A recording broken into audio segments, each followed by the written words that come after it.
अस्सलामु अलैकुम. तुम्ही सामियों निके वाटेत अल्हम्दुलिल्लाह. तूफान कर रहा था मेरे अज़्म का तवाफ. तूफान कर रहा था मेरे अज़्म का तवाफ. दुनिया कह रही थी कि तूफान कर रहा था मेरे अज़्म का तवाफ. दुनिया कह रही थी कि मेरी कश्ती भंवर में है. मुसीबतें बहुत आती है. ये जो बारिश की 4 बूंदें हैं इस प्रोग्राम को इंशाल्लाह रोक नहीं सकती. हमें तूफानों से लड़ना है. और बल्कि मैं ये बारिश की बूंदों को अल्लाह की रहमत समझता हूं. और ये बाबरकत महफिल में मैं दुआ करता हूं कि यहां जितने नौजवान यंगस्टर्स बॉयज एंड गर्ल्स बैठे हैं, अल्लाह सुब्हानहू व तआला ये तमाम यंग लीडर्स फ्यूचर लीडर्स बनाए. मैं दुआ करता हूं कि आप सब लोग को इंस्पिरेशनल लीडर्स अल्लाह सुब्हानहू व तआला बनाए. और मैं जब आ रहा था मैंने बहुत से लड़कियों को बारिश के बावजूद भी शामियानों में बाहर भी देखा और अंदर भी देखा माशाअल्लाह. और मुझे यकीन है कि आने वाले ज़माने में ये भटकल के नौजवान वंडर्स करने वाले हैं इंशाअल्लाह.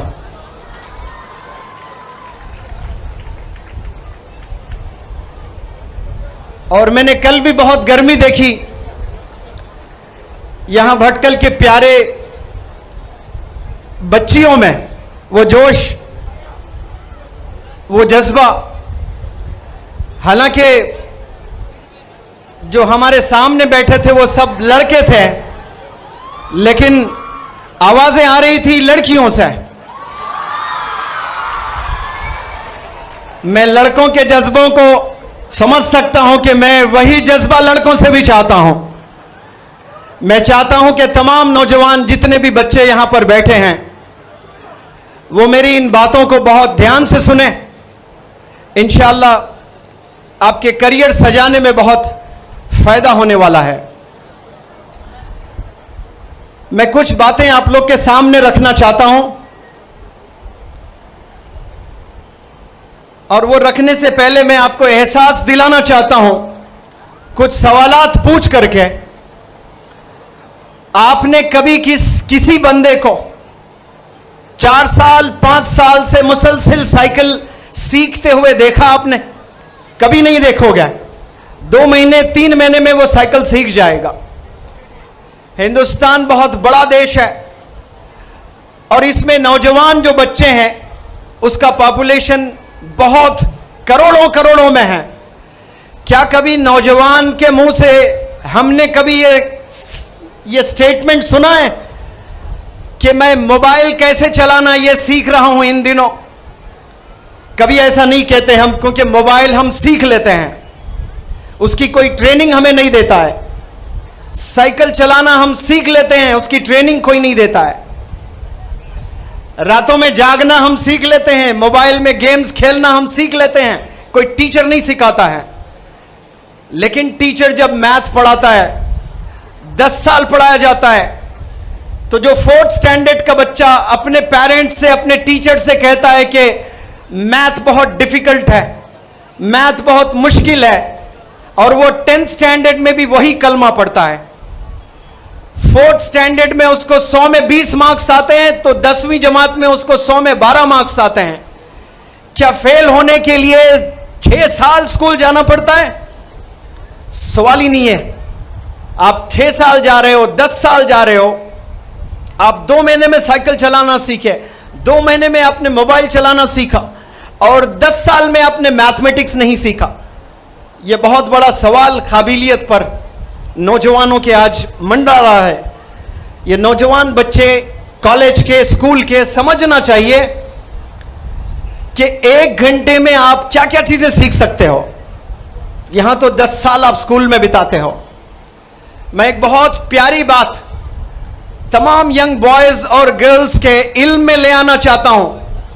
एक बंदा सड़क पर खड़े होकर वो आलू भी बेचता है, वो फल बेचता है, भले वो 500 रुपए के फल है, तो वो सुबह से शाम तक सड़क पर धूप में बारिश में 8 घंटे 8 घंटे 10 घंटे मेहनत करके वो फल बेचता है। तो जब वापस घर जाता है वो कम से कम 1000 रुपए लेकर जाता है।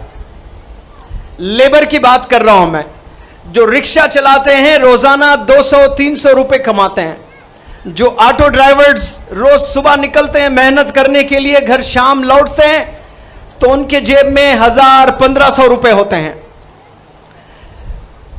जो लेबर्स घर बनाते हैं, सामान उठाते हैं सर पर, वो भी 500 से 1000 रुपए कमाते हैं। लेकिन जब एक बच्चा 8 घंटे मेहनत करता है स्कूल में जाकर, और 8 घंटे मेहनत करने के बाद घर जब वापस लौटता है घर, वो क्या लेकर लौट रहा है?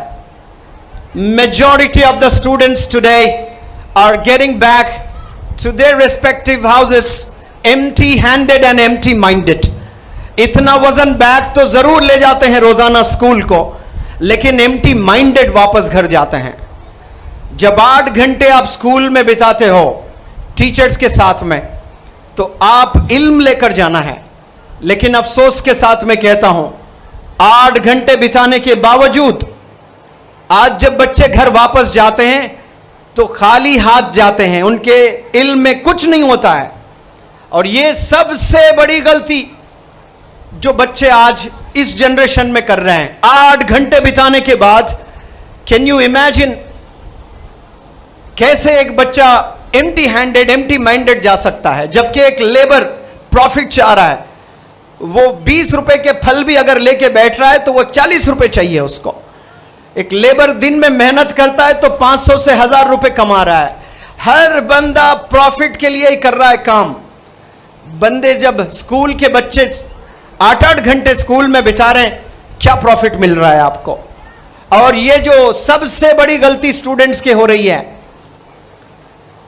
ये एक दिन नहीं कर रहे हैं, एक हफ्ता नहीं कर रहे हैं, एक महीना नहीं कर रहे हैं, यही गलती रिपीटेडली हर दिन करते हुए 10 साल कर रहे हैं। 10 साल आपने बिता दिए स्कूल में और कोई इल्म आपने हासिल नहीं किया। 10वीं जमात में भी जाकर बहुत सारे बच्चे फेल हो जाते हैं। प्यारे नौजवान बच्चों, क्या फेल होने के लिए इंसान को 10 साल मेहनत करने की जरूरत है? फेल होने के लिए तो स्कूल ना जाए तो फेल हो जाओगे, स्कूल जाकर फेल कैसे हो सकते हो? हम तो फेल होना ही नहीं, हमें इल्म हासिल करना है। और जो क्लासरूम में मिस्टेक्स हम लोग करते हैं, तमाम नौजवान जितने भी स्कूल कॉलेज के बॉयज एंड गर्ल्स हैं, बहुत गौर से सुनना मेरी इन बातों को, कि क्लासरूम में क्या होता है। क्लासरूम में जो सबसे पहली गलती होती है वो ये गलती होती है कि क्लासरूम में आप बैठे तो रहते हैं, लेकिन आपकी नजर टीचर पर नहीं होती है। ये 70% बच्चे गलती करते हैं क्लासरूम में। 70% बच्चे क्लासरूम में होते जरूर है, लेकिन उनकी नजर टीचर पर नहीं होती है। अब मैं नजर पर एक एग्जाम्पल दूंगा आपको। आपके वालिदैन कार में बैठे हुए हैं और ड्राइवर कार चला रहा है, और यहां से मैंगलोर जाना है 150 किलोमीटर। तो 140 किलोमीटर यानी 95% ड्राइवर ने बहुत जबरदस्त गाड़ी चलाई, और आपसे मुखातिब होकर ड्राइवर कह रहा है कि भाई मुझे तो 95% मैंने ले आया, 95 मार्क्स मुझे मिल गए, अब मैं 10 किलोमीटर मजीद चलाना है, मैं आंख बंद करके चलाऊंगा, विल यू अलाउ मी? ये ड्राइवर अगर आपसे सवाल करता है, आप थोड़ा अपना मुंह खोल के जवाब दें, क्या आप ड्राइवर को यस बोलोगे? आपकी अम्मी जान बैठी हुई है कार में, आपके अब्बू जान बैठे हुए कार में, और दुनिया का बेस्ट ड्राइवर है मान लीजिए, उससे बेहतर ड्राइवर इस दुनिया में नहीं है, और वो ड्राइवर कह रहा है कि 95 तो मैंने दिए ना, 5% में आंख बंद करके चलाऊंगा, तो आपके दिल में पहला ख्याल आएगा यही 5% इसी दौरान एक्सीडेंट हो सकता है। ऐसे क्लासरूम में न जाने कितने एक्सीडेंट्स हो रहे हैं। आपकी नजर टीचर पे नहीं है, दैट इज एन एक्सीडेंट। ये अपने जहन में बिठा लें आप। ये एक्सीडेंट वो एक्सीडेंट है जो कोई आवाज नहीं आएगी, कोई खून नजर नहीं आएगा, कोई पेन नहीं होगा, लेकिन जब शादी होगी, बच्चे होंगे, 40 साल की उम्र हो जाएगी, आपके वालिदैन बीमार होंगे, इलाज के लिए पैसे नहीं होंगे, जो तकलीफ जब होगी ना, उस एक्सीडेंट की तकलीफ 25 साल के बाद होने वाली है। क्यों? फोकस जिस वक्त आपने करना था उस वक्त में आपने फोकस नहीं किया। यह एक्सीडेंट रोज एक बार नहीं, रोज 1000 बार हो रहे हैं क्लासरूम में बच्चों के। इतना फोकस होना। एक ड्राइवर 100 किलोमीटर चलाता है गाड़ी, तो आप क्या तवक्को रखते हैं उस ड्राइवर से कि वो 100% फोकस करे। अगर ड्राइवर 2 मिनट के लिए घूम जाए, आपकी तरफ देखते हुए चला रहे, तो आप उसको डांटोगे, क्या कर रहे हो, ये नजर रखो वहां पर। तो ड्राइवर कैसी जॉब कर रहा है बताइए। जितने भी गवर्नमेंट ड्राइवर्स है, बस चलाते हैं, ऑटो ड्राइवर्स है, सलाम करता हूं उनको, वो अपना 100% देते हैं जब गाड़ी चलाते हैं। लेकिन क्या स्टूडेंट्स ऐसा 100% दे रहे हैं? कतई नहीं दे रहे हैं। They never give 100%। बैठते जरूर 6 घंटे, बैठते जरूर 8 घंटे, लेकिन आप 100% नहीं देते हैं। और 100% देना मैंने किसी से सीखा है तो क्रिकेट के एम्पायर से सीखा है। क्रिकेट खेलना जानते हैं आप लोग? हाथ उठाकर बताएं। नहीं खेलते हैं तो क्रिकेट खेल तो जानते हैं ना। हिंदुस्तान का सचिन तेंदुलकर है, पूरे दुनिया में नाम रोशन किया है। क्रिकेट में क्रिकेटर्स बड़े मशहूर होते हैं, लेकिन 2 अंपायर्स को मैं देखता हूं, मैं बहुत सीख लेता हूं।